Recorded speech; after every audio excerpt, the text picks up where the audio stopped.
this is the panel for writing effective proposals and funding insurance requirements. We have 3 panelists here. I'm going to introduce them one by one before they come up to speak. So our first speaker is Ms. Pam Jones. She is the Division Chief for Procurement Operations Division in Montgomery County Government. And Pam has seen, I'm not exaggerating, probably thousands of proposals and solicitations because she started working since she was 5. And she's going to give you very good tips regarding when we look at proposals, what are the requirements we're looking at. Hopefully when you get out of this panel today, you will be able to write beautiful proposals and you will learn how to get funding, get your capital, and win some contracts with us.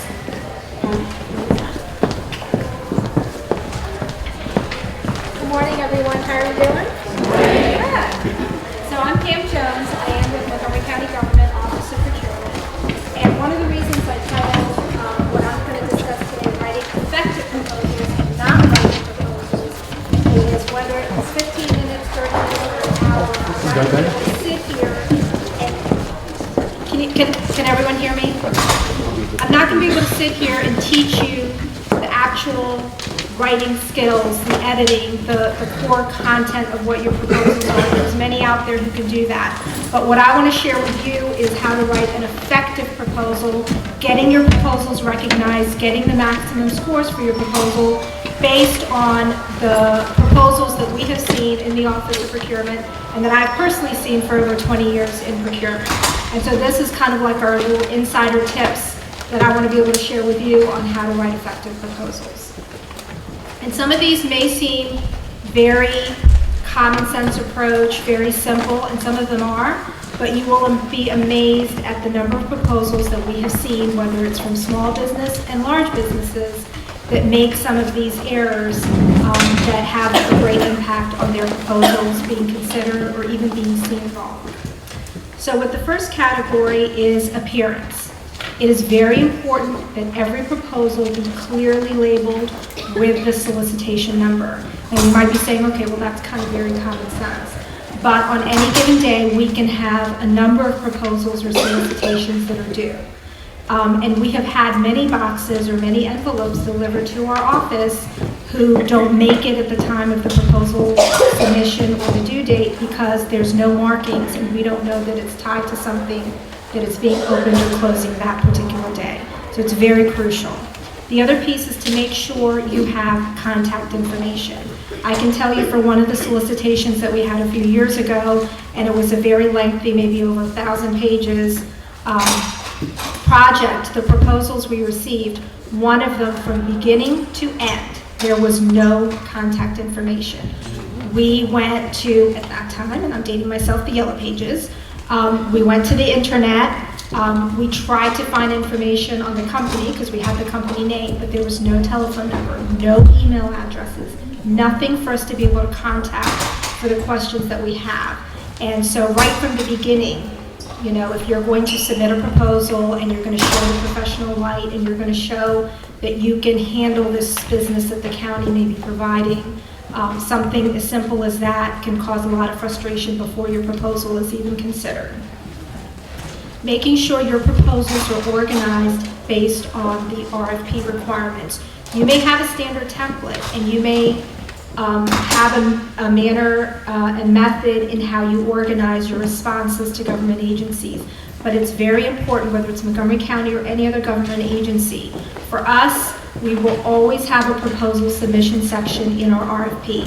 Please pay attention to that. Look at what the sections are. If your proposals are organized, and some of them will say that it's required to be organized, in that manner, then the qualification and selection committee will have a much easier time in reading what your responses are, matching it up to the evaluation criteria, and just by that alone, you can maximize the points that you get as part of that proposal response. We have had situations where we've had qualification and selection committees call us, or we've looked at scoring that's been given and we're like, well, you know, but I thought this company has had experience. Are you sure that you didn't see anything? And their proposal had something related to one criteria in the beginning. They had bits and pieces of it in marketing materials that were in the appendix. And so sometimes that may get missed, and sometimes if it's required to be organized in a certain way and it's not, they're going to look at that sections, and you might have embedded something somewhere else and it may not get seen and therefore not considered as part of the point. So it's very important to maximize your points to make sure that they are organized in the manner that's in the proposal submissions. And the other piece is please to neatly package. Now, if you don't neatly package it, you're not going to get points marked off because there's no criteria for neatly packaging. But we have had proposals submitted that have literally just been pieces of paper that are stapled. And so before you even get to looking at the proposal, it just speaks to the quality and professionalism. And if you're responding to something that's more of a project summary, or you're going to be giving a report at the end of the scope, and your proposal is submitted in that fashion, it speaks volumes. And even though you're not getting points per se, just how you market or introduce yourself to the county in that manner can matter. Proposal accuracy. So I always say that in real estate, it's all about location, location, location. Well, in procurement, it is all about timing. And so you must. If you leave this workshop today and remember nothing else but this, I will be happy. You must submit your responses by the due date and time. So if it says October 5th at 3 p.m., at 3:01, it is late and we cannot consider it. And I know sometimes when businesses have spent overtime, weekends, they've put a lot of resources into submitting responses. Something as small as just making sure it gets there by the due date and time can make those hundreds or thousands or sometimes millions of dollars that have been invested in getting that proposal not even see the light of day. So it is very important. And it's crucial because we want to make sure we have an open, fair playing field. So if someone submits their proposal at 3:01, well, what happens to the business who submits it at 3:02? And what about the business who wants to submit it at 3:03? At some point, there has to be a cutoff, and that is why it is so important, and there is that hard stop. We also want to make sure if there are any changes to the proposal due date and time, that you're paying attention to that as well to make sure if there have been any changes, that you're noting those changes when you're submitting it. Make sure that the location and address are verified. I actually had a person call me one time. They were on Rockville Pike, so we're located in downtown Rockville. And they called me. It was about 5-10 minutes before the proposal was due, and they were like, I'm stuck in traffic, but I'm on my way. And I'm like, I really hope you get here, and hopefully you're here by 3. But it's very important. You've got to take traffic into account. You've got to take parking into account. If you've never been to the Rockville core, some of it's paid parking, some of it's garage parking, sometimes depending on the time of day, it's very busy. Sometimes there's construction going on. It is very important to make sure you know where you're going, what is the suite number, what is the location. On the front page of our request for proposals or our bids, you will always see what the location is, where the due date is, where the due time is, and what the office is. So please make sure you have those verified. You also want to make sure that the proposal submission requirements are verified.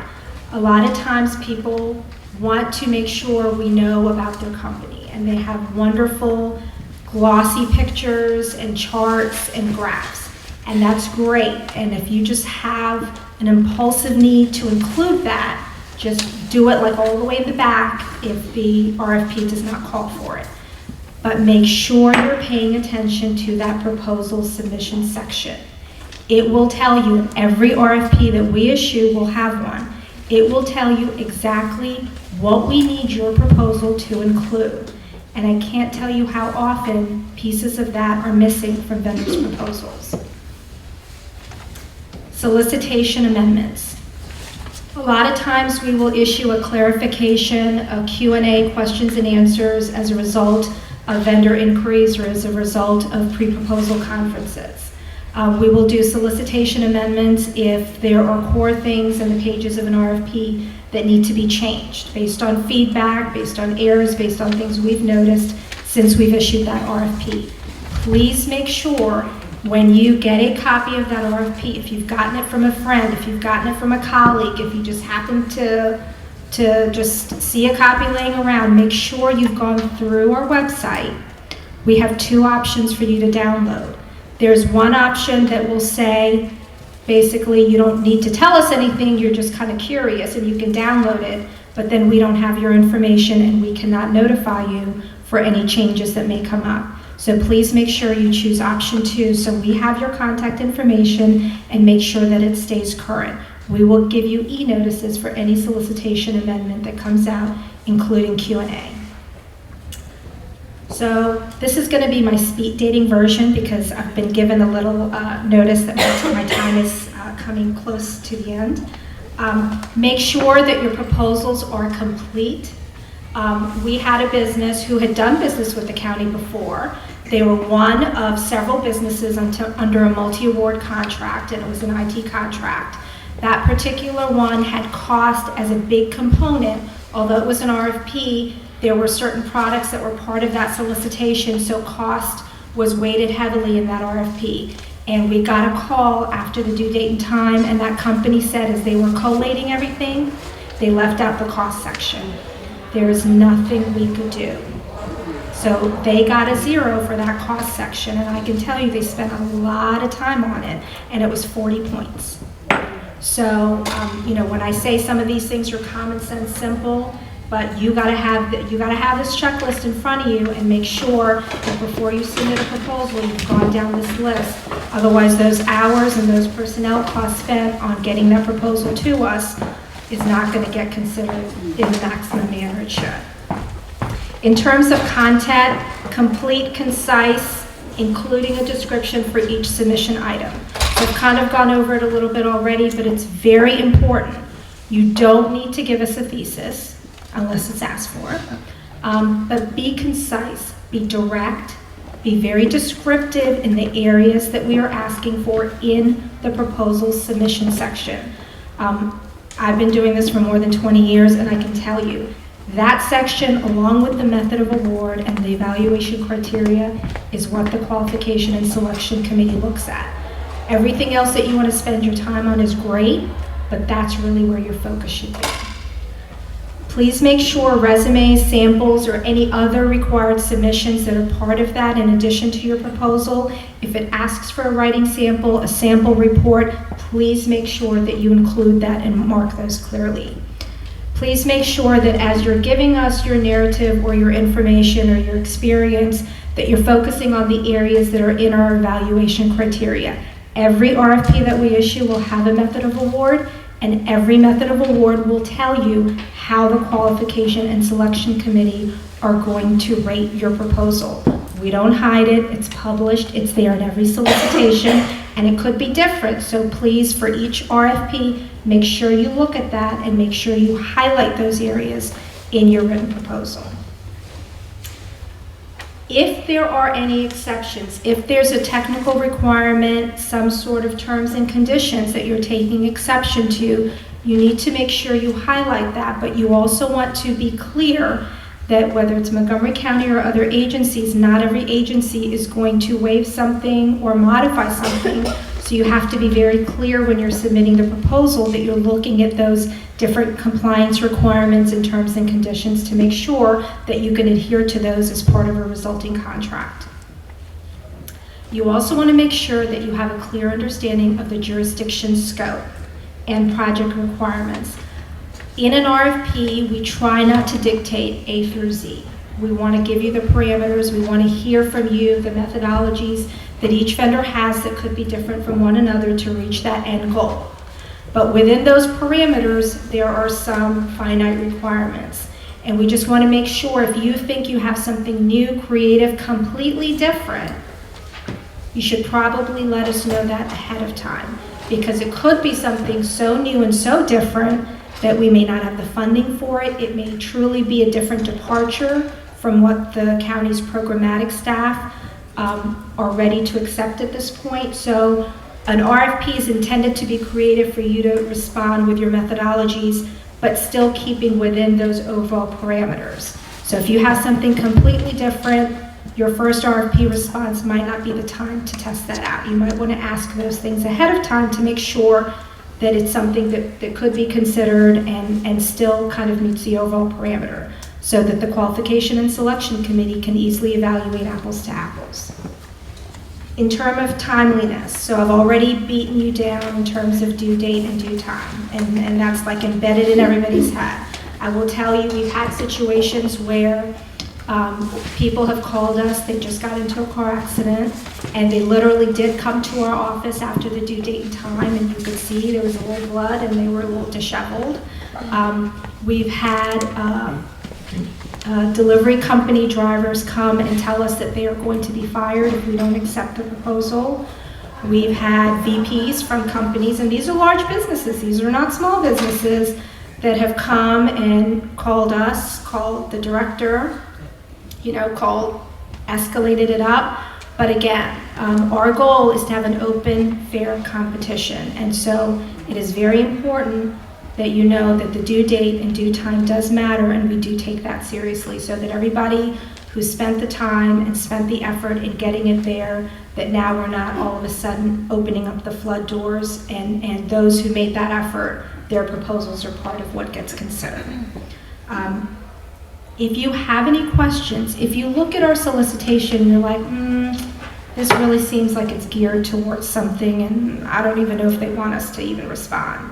If you see something where you're like, this really isn't how this industry works, or why are they asking pricing like this, because that's not what we do, please tell us. We are not married to our solicitations in that way. We actually want you to know. We would prefer you know.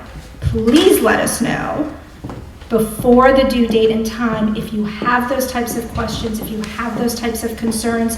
A technical contact and procurement contact, I feel like I'm on that thing. I need to move away from grace.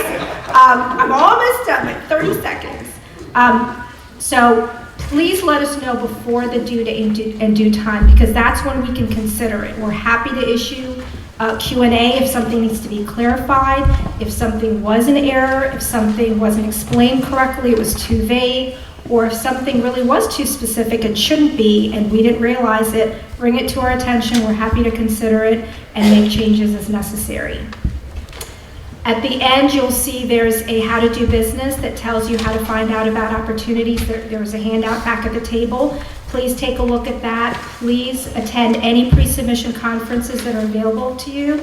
And last but not least, proposals can improve with debriefings.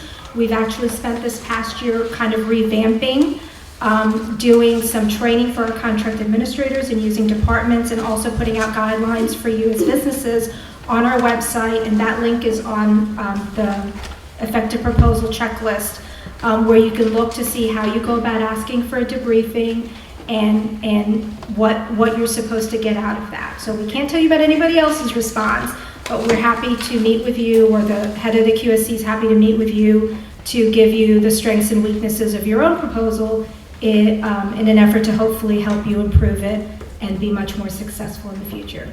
So with that, thank you.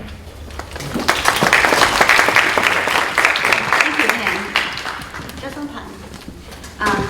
I just realized I didn't introduce myself. So my name is Grace Daniel. I'm the division chief for the contract compliance division within the Office of Procurement. So Pam manages one division, and my division manages the local small business reserve program, the minority female disabled owned business program, as well as wage requirements laws. If you are interested in any of those programs, if you're a local business or if you are minority owned, let's talk afterwards. Maybe I want to make sure that you're registered with us and you are willing and able to do business with us. If you are already a contractor with us, then sometimes if you hear from us, that's because you have some compliance issues. So, and you don't want to get there. So anyway, that's what our office manages for Montgomery County. So our next speaker is Miss Kimberly Gay Armour. I want to apologize that we missed R in her last name, so her last name should be Gay Armour with R. She is the division chief with the risk management of the Department of Finance in Montgomery County. Her division is responsible to set the requirements for our bonding and insurance requirements. So we'll let her take away. Thank you.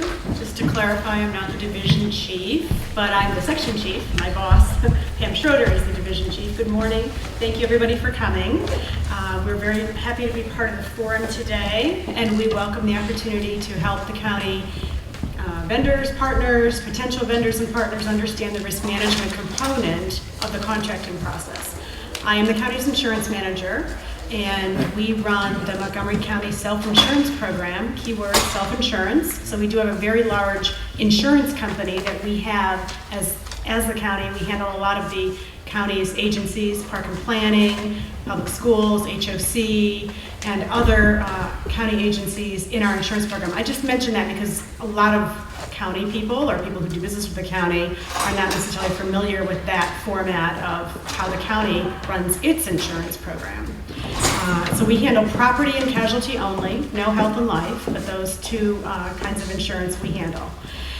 We hope that you come away with a little bit better understanding of how insurance works in our group. I have with me Winnie Jordan today, and she is on my team. She's the one, and thank you so much for all that you do. She's the one who looks at many solicitations and eventual certificates of insurance, so I'll get to those in just a minute. What's risk management? Well, what is it really? At the end of the day, it is a process for dealing with operational and financial risks that every organization faces, from the smallest two-person firm to the county. C.E. Leggett mentioned that we have a $5.3 billion budget in the county. So we face it. All of our agencies in the self-insurance program face it. All of you face it. Vendors and contractors doing business with the county are required to provide insurance to protect the citizens of Montgomery County, the county itself, which is different, and just the whole aspect of doing business with the county, because the Local Government Tort Claims Act, which we are ruled and legislated by, does not allow us as the county to ever defend or indemnify for a party that does business for the county. So those are just important things to remember, that we can't cover you for anything that you do. We will cover ourselves, and we have to, but we can't cover another organization, a contractor, or a vendor. The risk management's role in county contracting is to work with procurement at a very high level, to work with departments to identify the potential hazards and issues of the work, supplies, or services that you're going to be providing to the county. We review what or who can be harmed and what the potential exposure is. And then we evaluate with how to deal with those exposures, typically by requiring insurance in varying types and limits, different kinds of insurance and limits of liability, depending on the scope of work. So what's considered in our review? We look at the scope of services or a description of the commodity that's being purchased. We look at the location of the work to be performed, the impact on the community, the surroundings, the environment. Winnie and I we had a trip down here from Rockville this morning. Okay, so we drove down, Beers Mill Road, and on the way back I said, okay, remind me to go past this little part in Wheaton. Remind me to go, these are current projects that we're working on, and we're doing our little risk analysis as we're driving back to Rockville this afternoon after this forum, because these are all things that matter to us, and they matter to, stormwater issues. There's so many things that go into us determining what insurance requirements should be in the solicitation that you're going to receive. The amount of the contract price or the contract value. We don't usually say that legislates whether insurance is going to be provided. It might have an impact on the amount of insurance that we require, but it's very rare that we waive insurance requirements. So even if it's a small contract, we might well still require insurance on a reasonable basis. And then who does the work? So do you have employees? Do you have contractors? Do you have subs that are going to be working with you? Do you have a prime person? Are you the sole owner, manager? Are you going to perform the work? So all of those things go into our consideration of what insurance requirements we're going to recommend that procurement include in the solicitation. The county's general terms and conditions does have a table that by default may occasionally be used in contract agreements. But prior to solicitation, risk management is consulted to review and assign insurance types and limits. So Pam's group, someone in procurement sends us over, or one of the departments sends us over the details of the solicitation, scope of services, and so on. Winnie and or I read through it, and we assign the insurance requirements.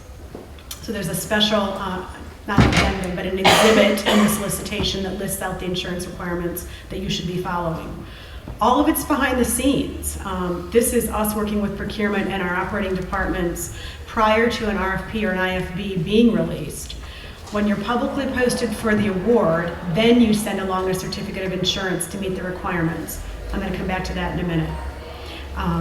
When an IFB or an RFP is posted and the insurance requirements are part of it, please be sure to take them seriously. You know, as Pam was talking, we sound like we are actually no fun at all because everything is serious to us. But it is. You know, we want you to consider those insurance requirements, look for them, look at them, talk with your insurance advisor or your broker or your agent. Let them know that this is what the county is requiring, and be sure to include those costs in your proposal, your pricing, your costing for your proposal back to the county. Very important. As I said, waivers of insurance are very rare, and you should expect that the insurance requirements will stand. If you do have specific clarification questions, please ask in advance of the solicitation closing, and don't call on your way on Rockville Pike, you know. If I do have one comment about task order contracts. If it is a task order contract and you don't know if you're going to get any work, you know, if it's down the road, it's possible that you'll be assigned part of a task order, a job.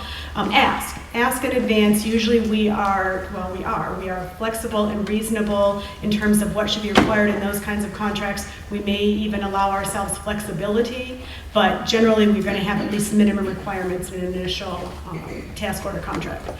Really brief discussion of insurance types and limits. General liability, your premises, your operations, so covers you for the work and services that you perform, as long as you're not a professional.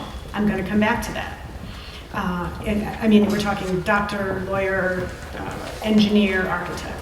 Automobile liability, operation of vehicles or driving transportation as part of the contract.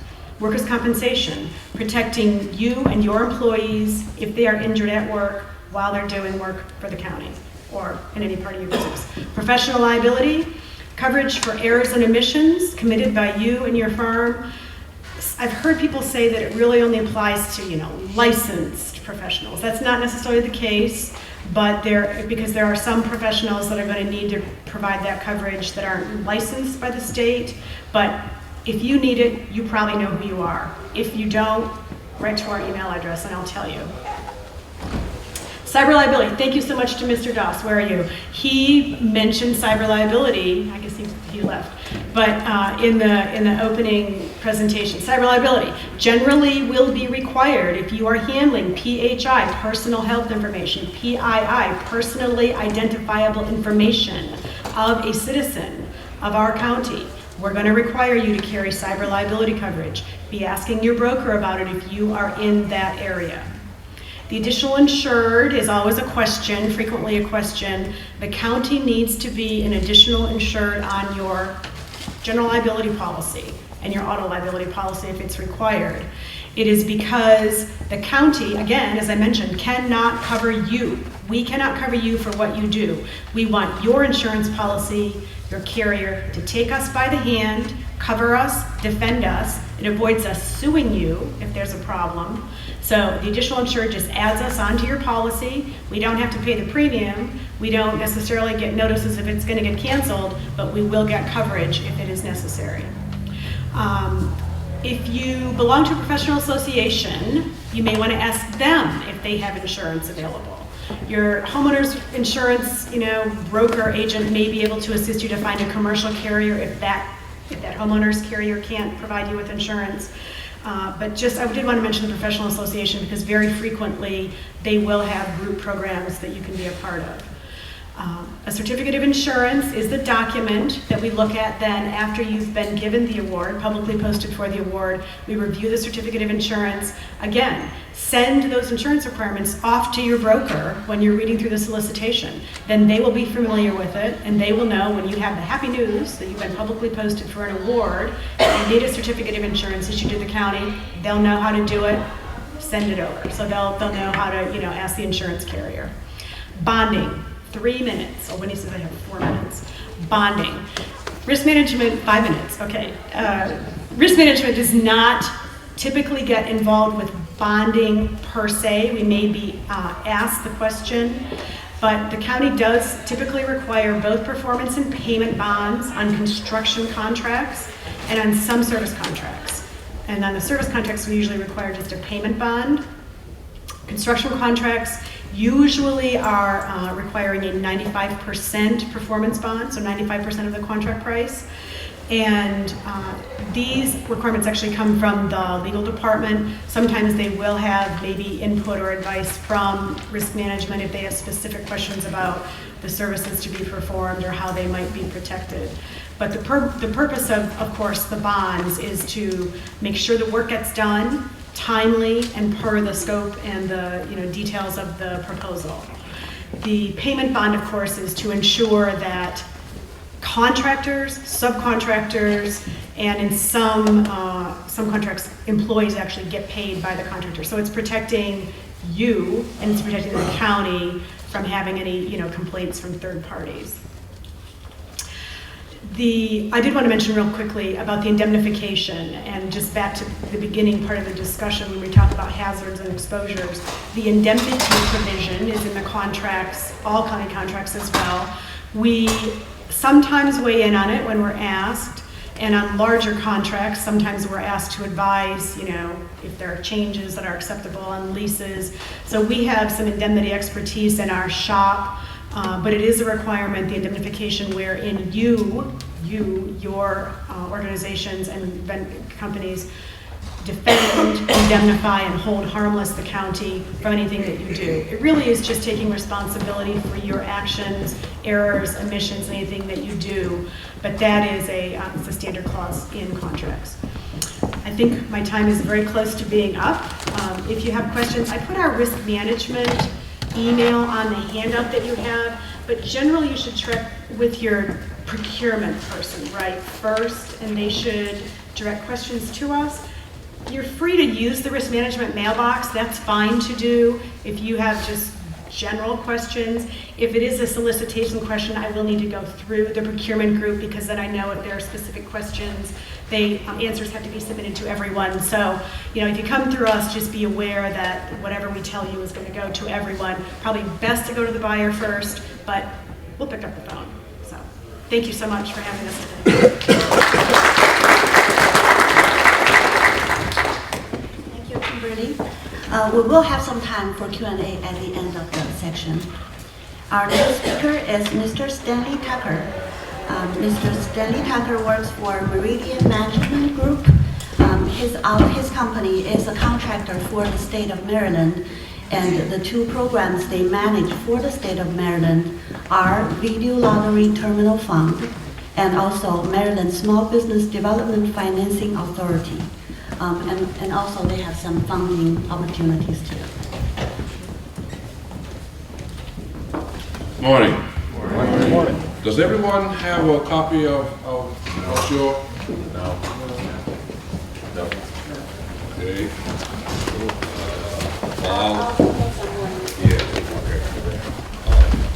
Those that have a copy, I'm going to take you through the various financing components that we have.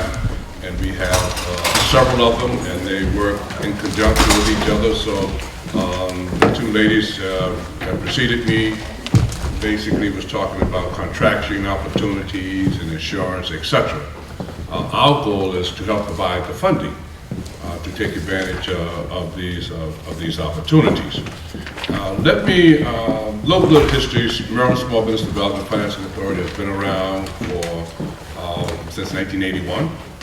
We've grown over the years. We provide funding for small, minority, and women-owned businesses. And it's pretty comprehensive, various financing components that we do have. That's why I actually have this. Let me tell you, under our Maryland Small Business Development Financing Authority, we have what we call a contract financing program.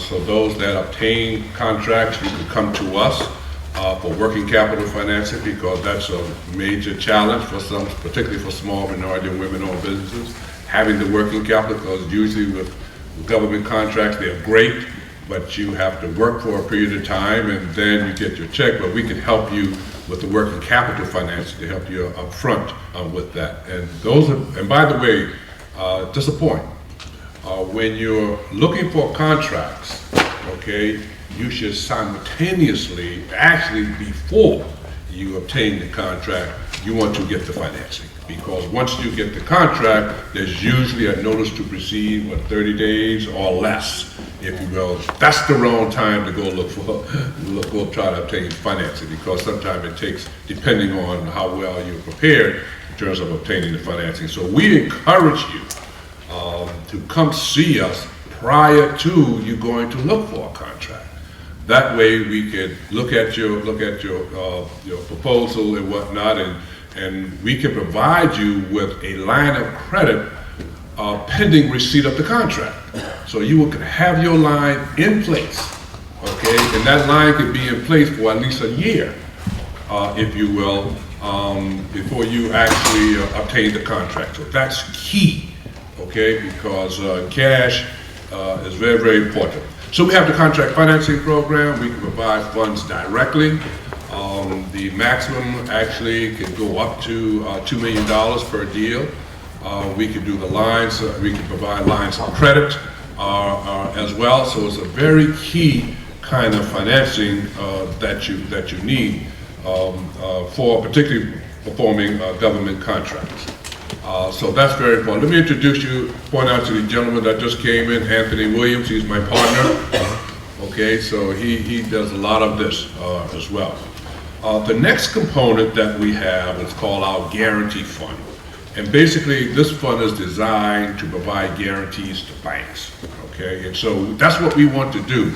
Our strategy is to work with businesses that can't obtain conventional financing sources from banks, insurance, bonding from insurance companies as well. But our ultimate strategy is to work with you to really transition you to conventional financial institutions. So we can provide guarantees, if you will, to surety companies as well as banks to help you obtain different kinds of finance. It could be lines of credit, it could be term loans. You need to perform some of these contracts, you may need to provide some equipment, etc., where you need term financing, not just short-term financing, but term financing. Now terms will go up to 10 years, if you will.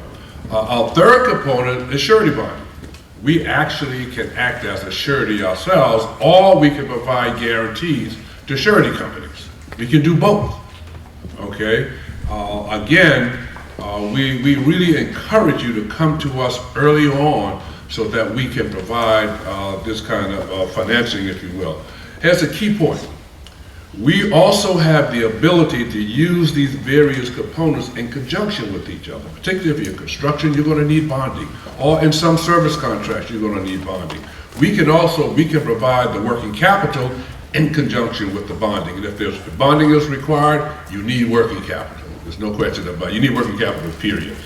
So it's strategically, and we design these components so they can supplement and complement each other. We have two other components, which we call our Equity Participation Investment Program, where we actually can make an equity investment in a company. We also have what we call Invest Maryland, where we can make equity investments in the company as well. The equity participation investment component really is the most flexible component that we have. We can provide guarantees, we can provide debt direct loans, we can provide equity investments. If you will, the only piece we can do in there is really our surety bonding component. The Investment Maryland is focused on technology-driven businesses primarily, if you will, but not so solely, but it is a component of kind of financing for early stage companies. We've started up a lot of companies over the years, so we know how to do that. When you come to us, whatever kind of financing that you come to us, one question that we always ask you, and that is, what's your end game? It's very interesting that when we ask that question, how few people are able to answer that question. Because if you have an end game, you can begin with the end in mind.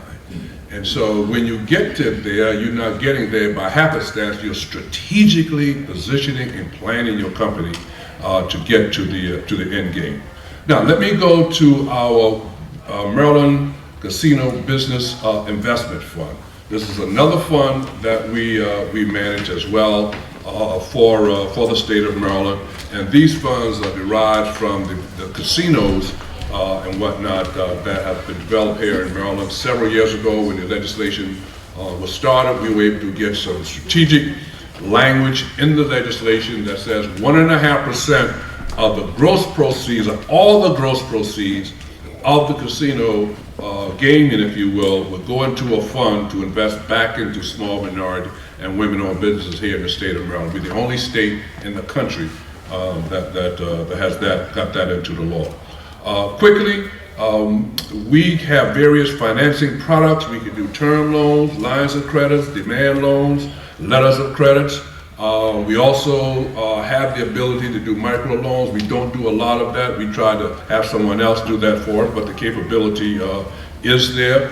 The range of financing from $5,000 up to $500,000. The term of the debt could be it could be up to 10 years with the ability to amortize it longer. Interest rate on the debt, the term of the loan, the interest rate can range between 4% and 8%. Our rate for lines of credit is generally between 4% and 7%. Now, we also can use some of this financing for technical assistance, if you will. Far too often companies come to us and we ask them for their financial statements or their marketing plan or help us understand your business model. That's one thing we're going to ask you. What is your business model? Help us to understand your business model. So we can understand your business model, we can help you better structure the financing based on your business model. So be able to really clearly share with us what is the business model that your company really has. And you'd be surprised that some folks don't even know their business model. That's very interesting. So we look at that, and if there are different services that sometimes companies need accountants to put together their financial statements, their tax returns, a marketing strategy, if you will. Some of these funds can be used for that as well. Now, here's a key point. It's a personal guarantees will be required. Yes, let me tell you why. If we can't sleep at night, we don't want you to sleep at night. If you don't have anything at risk, then you can just get up and walk away. We want you to have something at risk. We are not going to take all the risk in your venture. Okay? Make that very clear. If we can't sleep at night, we don't want you to sleep at night. If you don't believe in your business that you can put something up, you understand, some risk, then why should we believe in your business? So that's a key point. Because if someone comes to you and asks you to lend them $500,000 or $100,000, what's the first question you're going to ask them? How you going to pay you back, right?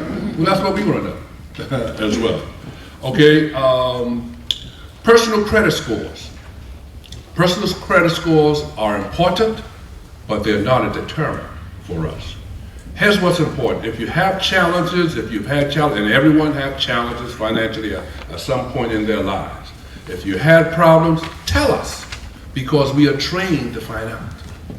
Okay, so if you don't tell us up front, and we do our due diligence, and we find out you've left something out, that's an integrity issue. Okay, and if that happens, then we're not going to do business with you. Because if you don't show integrity at that point, then we know that's a real problem. That deals with character as well. So I'm saying to you, tell us what the deal is. We're going to find out. Be straight up with us. If things happen, tell us what happened. What we're looking for is that your integrity. Did you try to run from the problem, or did you try to sit down and work it out? That's very important to us. I'll stop there. I know I shot a lot at you, but we want to have some time for Q&A. Thank you very much.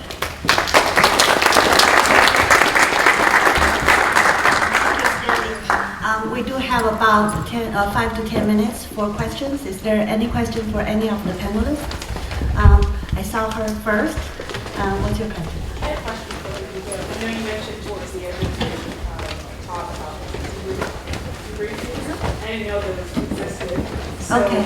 basically, we just call and say we want you to look at a proposal for a solicitation. The question is about our debriefing process. So yeah, what we did was we put together, because a lot of times businesses would ask, and we're like, oh yeah, it's available, and don't people know? And the answer was like, no, they don't know. Or they didn't know how to go about it, there wasn't like a structure. And then also our departments didn't really have a structure, it was kind of like haphazard. So we put guidelines available, they're on the website at that link, and it will tell you at what point in the process, generally after we publicly post, that debriefings are available. If you are not successful in getting a county contract, that's not the end. It's still the beginning, because we have many contracts we let out in a given fiscal year. But it gives you an opportunity, and the unsuccessful offeror letters will give you the contact person from the qualification selection committee. It will give you the name of the procurement specialist in case the department doesn't get back to you. So we've tried to give you all the information up front in the communication, and as well as the guidelines to let you know what to expect, what the ground rules are. But yes, if you're responding to an RFP and you're not successful, then you can request a debriefing, and the qualification selection committee, or generally the chair, will meet with you and let you know your strengths and weaknesses of your proposal.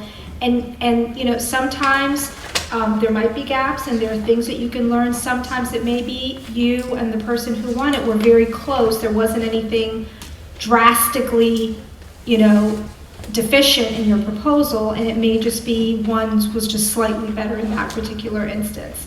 But for those of you who are newer to submitting proposals, it definitely can give you a better understanding of how your proposal was received, and maybe you thought you said things in a way, but maybe didn't come across clearly, and it's an opportunity for you to get that feedback and just improve that much more for the next go-around. So it happens after the process? Not Yes, before? once there's a public posting, Okay. yes. Thank you. I have another question. Yes. Sorry. Okay, actually a couple of questions. The first one is, does the county utilize any electronic review devices, or are proposal reviews done purely by individuals? They are done by the qualification selection committee members directly, yes. There are certain types of contracts, like health insurance or actuarial services, where they may ask for costs in like a spreadsheet or on some type of a drive so they can be easily digested and analyzed, but other than that, the proposals are done by people. Okay, no keywords? No keywords, no. Okay, and then I think that I heard you say that proposals are typically require hard copy submissions. Is that right for my company? We usually do, but as part of the submission, depending on what it is, they also might ask for CD or DVD or thumb drives, depending on what it is and how large it is. Okay. Thank you. Thank you. What's your SOP in terms of, I guess, accepting the proposal? So is there one person who actually scores it, before it goes to committee, or does the committee actually score it as they review it?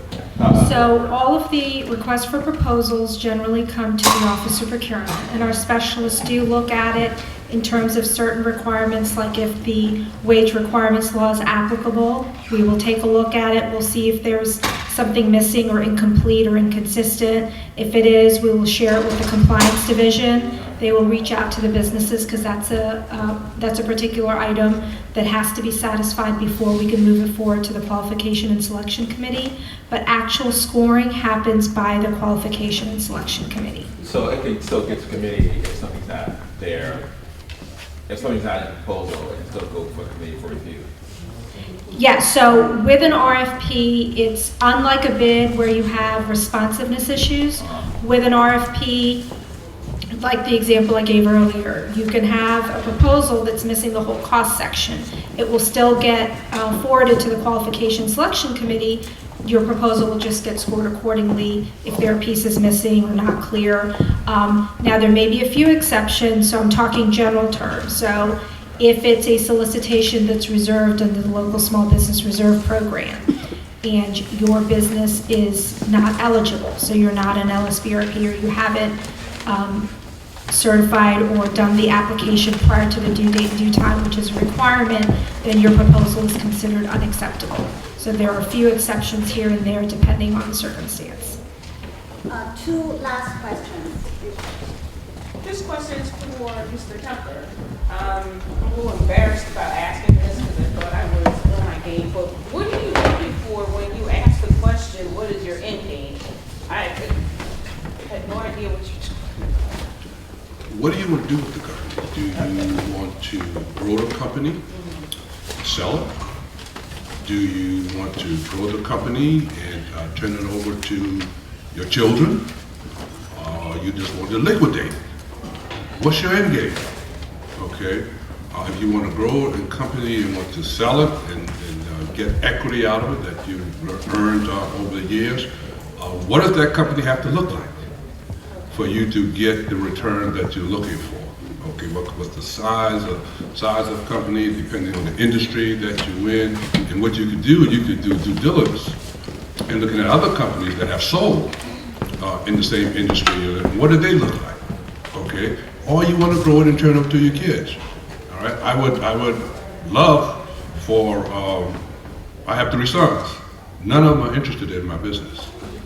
You know, one son is engineer. He's works for NSA. Another son that's into space, and another son that's into music. So they're entrepreneurs, but they're not interested in funding. Okay, so it depends on what you. I love to turn it over to them, but they aren't interested in it. Does that answer your question? Yes, it does. Thank you. Last question. My question is, in terms of funding, are you just available for the state of Maryland, you provide funding for federal contracts or any contract, even private industry contracts? We could do both as long as the businesses are located in the state of Maryland. We could do private, public, state, etc. We could provide finance as long as the businesses are domiciled here. Federal too? Federal too, yes. We do a lot of federal business. Yes. By the way, let me say this to you. We are here today